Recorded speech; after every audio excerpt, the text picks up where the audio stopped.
بەڕێزان مەبەستمە کە گفتوگۆی زیاتر بکەم لەبارەی داهاتووی ئەو پرۆژە یاسایی کە ئێستا لە پەرلەمانی عێراقا هێشتا کۆبوونەوە نەکراوە. بڕیارە کاتژمێر 11 ئەم شەو لایەنەکان یاوە نوێنەرەکانیان بچنە پەرلەمانی عێراق و دەنگ لەسەر پرۆژە یاسای بودجەی 3 ساڵی عێراق بدەن. لەگەڵ دکتۆر موهەنەد جەنابی مامۆستای پەیوەندیە نێودەوڵەتیەکان لە زانکۆی جیهان گفتوگۆ دەکەم لە ستۆدیۆ لەگەڵ مامادەیە. دکتۆر زۆر بەخێر بیت. سەرەتا با لەوە دەست پێ بکەین کە دەڵێن کاتژمێر 11 شەو کۆبوونەوەی پەرلەمان دەست پێ دەکات بۆ دەنگدان لەسەر پرۆژە یاسای بودجە. پێت وایە کە ئەم شەو پەرلەمان کۆ دەبێتەوە واتە ڕێکەوتنێک و هاواهەنگیەک لە نێوان لایەنەکان و کۆدەنگی هەیە لەسەر تێپەڕاندنی پرۆژە یاساکە؟ زۆر سپاس، شکرا على الاستضافة، تحياتي لكم وللسادة المشاهدين. ئەس بۆ بینەرە بەڕێزەکانتان با ڕاشکەوە قسە بکەین لە کۆتایی مانگی 5 سەرۆکی پەرلەمان دانیشتنی پەرلەمانی ڕاگەیاند و هەموو کاروبارەکانیش هەموو ئامادەکاریەکان لەو کاتەوە کراوە بەر لەوەی کە قەیرانەکە بێتە ئاراوای خۆت کێشەکە بێتە ئاراوە کە بینیمان دواتر ڕەشنووسی پرۆژە یاسای بودجە بە پشتباستن بە ڕێککەوتنەکانی ناو هاوپەیمانی ئیدارەی دەوڵەت بینیمان کە کێشەیە کاتە ئاراوە و دواتریش لە نێوان دیاریکردنی ئەو ڕۆژە بەوە لێکدرایەوە کە بەڵێ هەموو ئامادەکاریەکان تا ئەو کات تەواو دەبن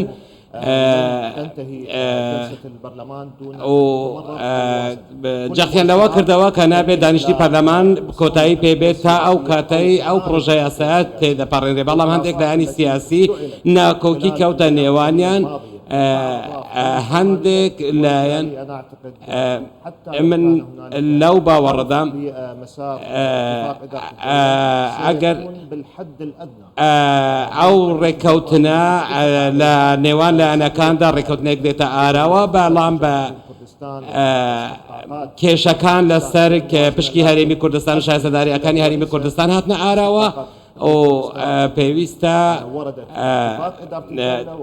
هەموو لایەکیش ئەوە دەزانێت کە ئەو شایستانە بە ڕێککەوتنی نێوان لایەنە سیاسیەکان ناو لایەنەکانی چوارچێوەی هەماهەنگی و ئیدارەی دەوڵەت داهاتوونەتە ئاراوە بەڵام هەندێک بە دیاریکراوی دەمەوێت باس لە لایەنە شیعەکان بکەم. لە هەندێک لە لایەنەکانیان بینیمان چه قەیرانێک هاتە ئاراوە و کردیان بە کێشە بۆ هەرێمی کوردستان لەلایەن هەندێک هێزەکانەوە. ئێستاش دەڵێم ڕێککەوتنێک هەیە و لێکتەگەیشتێکی باش لە نێوان لایەنەکان هاتوۆتە ئاراوە. دکتۆر لە قسەی کۆتایی خۆتەوە پرسیارەکەمەکەم کە دەڵێیت ینی ئەو ڕێککەوتنەی کە کراوە بە ڕازیبوونی هەموو لایەنەکان کراوە، بەڵام بۆچی ینی هەمیشە وایە ئەم مێژوە چەند جارێک خۆی دووبارە کردوتەوە، ینی ڕێککەوتنەکان لە کۆتا کاتا جێبەجێ ناکرێت یاخود چەند لایەنێک لی پاشگەز دەبنەوە، بۆچی ئەمە لە عێراق بەردەوام دووبارە دەبێتەوە بە تایبەت لەگەڵ هەرێمی کوردستان؟ ئەمە پرسێکی هەستیار و زۆر گرنگە، زۆر سپاسیش بە ئەوم پرسیارە. ئەگەر بگەڕێنەوە بۆ سەرەتای گفتوگۆکان لە ناو لێژنەی دارایی، دەنگێک لەو پەرلەمانتارانە هەبوو بیسترا کە لە گروپە چەکدارە میلیشیاکانەوە نزیکن و لە ناو چوارچێوەی هەماهەنگیشدان ئەو لایەنانە داوایان کرد کە پشکێکی زیاتر بۆ حەجی شەعبی زیاد بکرێت. ئەمە لە کۆپی ڕاستەقینەکەی کۆپیە ڕەسەنەکەدا نەهاتبوو هی ڕەشنووسەکە. ئەمەش ئەم کێشەیەش ئەو کێشەی لە لیژنەی دارایی دەهاتە ئاراوە لەو بیرکردنەوەیە یاخۆت لەو داواکاریەی ئەو پەرلەمانتارانە سەرچاوی گرت کە سەر بە گروپە چەکدارەکانن و ئەوانش کە هەروە ئەو لایەنانەش هەمان ئەوانن کە لە چوارچەوەی هەماهەنگیدان ئەمە هەروەها دەبەوێت ئاماژە بەوەش بدەن. من لەو باوەڕدام ئەگەر زیاتر ئەو قەیرانەی بۆ هەرێمی کوردستان دروستکراوە لە پرۆژە یاسای بودجەدا بۆ ئەوە دەگەڕێتەوە کە ئەو دەرفەتە بقۆزنەوە بۆ ئەوەی فشار و زەخت بکەنە سەر لایەنەکان بۆ ئەوەی بەوە ڕازی بن کە داواکاریەکانیان جێبەجێ بکرێت و ئێمە تێبینی دەکەین لە تۆڕە کۆمەڵاتیەکانیش لە هەندێک سەکە و پێگە دەبینین ئەم جەماوەرە ئەوانەی ئەو داواکاریانە دەکەن ناتوانن خۆیان ئەو شتانە جێبەجێ داواکاریەکانی خۆیان بەدەست بێن بۆیە فشارەکانیان زیاتر دەخەنە سەر لایەنەکان تاوەکو بتوانن لەلایەک بتوانن پرۆژە یاسای بودجەپەر بخان و لەلایەکی دیکەشەوە ئەگەر بتوانن پشکێکی زیاتر بۆ حەجی شەعبی دەستەبەر بکەن. هەروەها ئەو قەیرانانەش کە هەمیشە خۆیان دووبارە دەکەنەوە ئێمە بینیمان لە نێوان لایەنە سیاسیەکاندا تەنانەت لە هەڵبژاردنەکانیشدا ئەم کێشانە هەرها بووە بینیمانە چەندە ناپابەندی بە دەنگی جەماوەرەوە هەبووە. هەروەها بینیمان چەندین جار کێشەیان بۆ هەرێمی کوردستان دروست کردووە لە هەموو پرۆژە یاساکاندا نەکتەنیا پرۆژە یاسای بودجە. من لەو باوەڕەدام هاوڵاتی عێراقی لە بەسرا تاکو و زاخۆ یاخود مووسڵ هەموو کەسێک دەزان کە ئەو کێشەیە بەرامبەر هەرێمی کوردستان دووبارە دەبنەوە کێشەی ڕاستەقینە. ئەگەر قسە لەسەر سازانی نیشتیمانی بکەین بە تایبەت لە پرسێکی گرنگی وەکو پرسی دارایی کە ینی هەموو جومگەکانی دەسەڵاتە لە عێراق لە هەموو دنیاش بێگومان تا چەند گرنگە بۆ ئەم پرسە کە سازانی نیشتیمانی هەبێت لە نێوان لایەنەکاندا؟ هاوپەیمانی ئیداری دەوڵەت کە بووە هۆی پێکێنانی حکوومەتی سوودانی ئەو پابەندە بە وەرەقەی سیاسی هەروەها بینیمان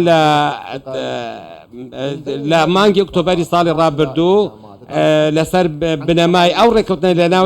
لە ناو هاوپەیمانی ئیداری دەوڵەت واژووکرا حکوومەت بەرهەم هات و کارنامەکەشی دیاریکرا.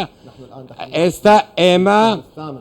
چوین 6 مانگێکەمان تێپەڕاندەوە و ئێستا گەیشتینەتە مانگی 8ەم. یاسای دادگای فیدرالیش ئەویش یەکێکە لە کارنامەکانی حکوومەت. هەروەها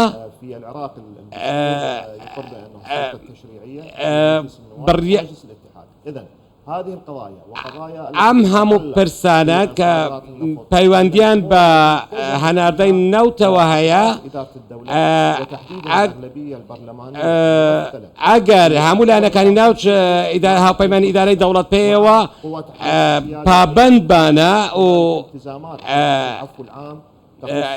ئێستا لێرەدا هەندێک پابەندی هەیە بە یاسای لێبوردنی گشتی بۆ ئەو ناوچانەی کە ئەمانە هەمویان پەیوەندیان بە داینامیکێتی سیاسیەوە هەیە و پێویستی بە پەیوەندیان بە هەندێک یاسای زۆر گرنگەوە هەیە بۆ نمونە یاسای هەڵبژاردن، یاسای بودجە. ئەو هەموو هەڵوێستە جیاوازیە سیاسیانە ئەگەر پابەند بان بە ڕێککەوتنە سیاسیەکان من لەو باوەڕەدا بووم کە هیچ کێشەیەک نەدەهاتنە ئاراوە هەر گۆڕانکاریەک لەو یاسایانە کاریگەری ڕاستەوخۆی لەسەر دۆخی عێراق بەگشتی دەبێت و لەسەر پەیوەندی نێوان هەرێمی کوردستان و بەغداش دەبێت بە تایبەت سەقامگیری سیاسی کە ئێمە هەوڵی بۆ دەدەین و کە لە بەرژەوەندی دەوڵەتدایە و لە بەرژەوەندی وڵاتدایە بەرپرسیارەتی حکوومەتی ناوەندیە و بەرپرسیارەتی لایەنە سیاسیەکاندایە کە زۆرینەی پەرلەمانی پێک دەهێن ئەم سەقامگیریە لەسەر چێوە بەرهەمدێت لەسەر پابەندبوونی لایەنە سیاسیەکان بە هەموو ئەو ڕێکەوتن و یاسانەی کە لە ئارادان بەڵام بەداخەوە هەندێک لایانی ناو چارچێوەی هەماهەنگی پابەندی ئەو بەڵێنانە ئەو ڕێکەوتنانە نابن و پابەندی یاساش نابن. لە هەندێک حاڵەتدا سەقامگیرە سیاسیی باسیەکەی بەبێ جێبەجێکردنی ئەو ڕێکەوتنانی کە لە نێوان لایەنە سیاسیەکاندا هەیە دروستە بێ؟ بكل تأكيد بهمو دڵنیاییەکەوە هێزە سەرەکیەکان و هێزە زۆرینە پابەند نابن بە ڕێکەوتنی سیاسی ئەو ئەگەر پابەندیش نابن کاریگەری لەسەر سروشتی سەقامگیری دەبێت و هەروەها کاریگەریان لەسەر هەموو ڕەهەندەکانی ژیان دەبێت دەبینین گروپە چەکدارەکان تا ئێستاش باڵادەستن دوای هەڵبژاردننی کۆتایی کە ساڵێکی بەسەرداچوو تا حکوومەتێک پێکات حکوومەتێک هاتە لێی بەرهەم هات کە هەموو لایەک ئەویان دانا ئەمە دوا دەرفەتە بۆ عێراق بۆ ئەوەی هەموو لایەنەکان پابند بن بە یاسا و ڕێکەوتنەکان بۆ ئەوەی گۆڕانکاری بێتە ئارە بەڵام ئێمە دەبینین ئەم هێزانە تەنانەت پابندی ئەو ڕێکەوتنانەش نەبوون کە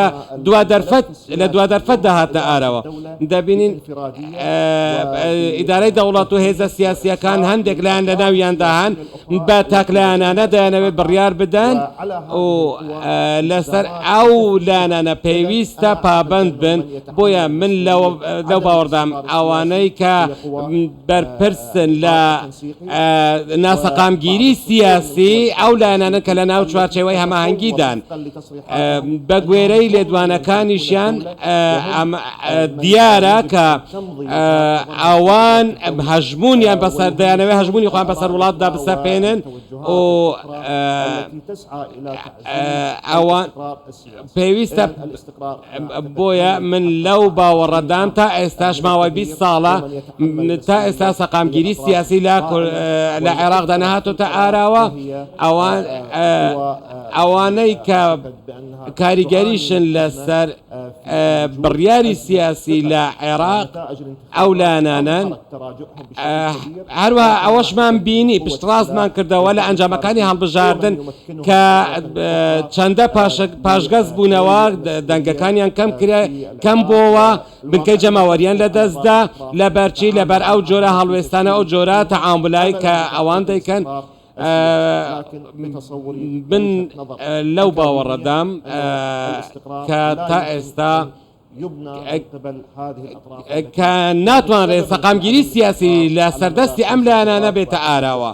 و من لێرەوە کە من باسی بازەکەم مەبەستەکان لە عێراق چەند گرنگن ینی لە دوای هەڵبژاردنەوە چەند هەوڵدرا چەندین مانگ هەتا لە کۆتا جارە حکوومەتەکەی محەممەد شیع سوودانی لەسەر ڕێکەوتن ینی پێکهات لە نێوان لایەنەکاندا ئەگەر ئێستا ئەم ڕێکەوتنانە وەکو خۆیان جێبەجێ نەکرێن خاڵەکانی ناو ڕێکەوتنەکان جێبەجێ نەکرێن ئەمە کار دەکاتە سەریانی کارکردنی محەممەد شیع سوودانی و حکوومەتەکەشی ئەگەر بە کورتی وەڵامم بیتەوە سپاس دەکەم بەڕێز سوودانی لە بەردەم بەرپرسیارەتێکی زۆر گەورەیە لە بەردەم بەرپرسیارەتی پابەندبوونیەتی بە بەڵێنەکانەوە بە ئەمەش لەبیر نەکەین کە کێس سوودانی هێنایە سەردەسەڵات ئەوانە لایەنەکان ناو چوارچێوەی هەماهەنگی بوون دواتریش ئەمانە پێویستە لەسەر لە دەستگاکانی ڕاگەیاندنیش هەموو ئەو ڕاستیانە بخەنە ڕوو هەروەها بەڕێز سوودانی